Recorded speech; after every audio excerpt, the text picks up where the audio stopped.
Siri ya ushindi ni kwa sababu ni kitu nakipenda. Nilikuwa na feel jinsi ilivyokuwa nachora. Kwa hiyo nadhani inakuwa ni siri ya ushindi kwa sababu nilikuwa na feel kitu ambacho nilikuwa nafanya.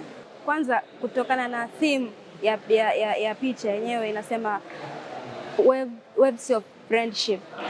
Kwa hiyo hapa ilikuwa ina maana kuwa kutakuwa kuna inawasilisha amani, ushikamano kati ya Tanzania na India pamoja na hawa wanyama wanaoonekana hapa walikuwa wanaelezea kuhusu uzuri wa Tanzania pamoja na mlima Kilimanjaro hapa tunaona na msitu huu tunavyoona hapa. Alafu pia tunaona Watanzania na Wahindi pia wanashirikiana katika kazi mbalimbali. Kama huyu Mhindi kabeba ndoo anatoka kubeba samaki wale dagaa. Huyu kabeba samaki. Umeona?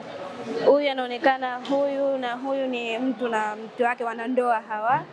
Wanashare.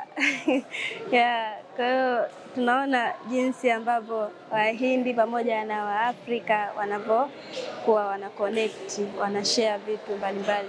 Mfano hata hizi boti hapa hizi zinaonyesha hizo zina maana kwamba kuna biashara inaendelea. Kati ya Tanzania na India, kwa hiyo kuna vitu ambavyo vinaingia na kutoka. Kwa hiyo hapa imehimiza vitu hivyo kama hivyo. Hii hapa kutokana na muda wenyewe tulikuwa tumepewa ni siku 2. Kwa siku ya kwanza nilifikiria nikaanza na kufanya sketch siku hiyo. Kwa hiyo nikaendelea na leo ndo tumemaliza. Kwa hiyo haikuchukua muda. Sanaa ina nafasi kubwa sana kwa sababu kuna watu wana vipaji vyao. Kwa hiyo wasiendelee kukaa nyumbani kusema hawawezi, maana kuna watu wanaweza kufanya kitu kama hiki lakini hawapewi nafasi, wao wenyewe hawajiamini, unaona. Kwa hii ni fursa mojawapo kwa sababu watalii wanapenda sana kazi za sanaa, unaona. Pia na watu wa kawaida pia wanapenda kazi kama hizi. Kwa hiyo wao wakijua wanajua, wao wakiwa wanajua kufanya sanaa wafanye, wasiogope.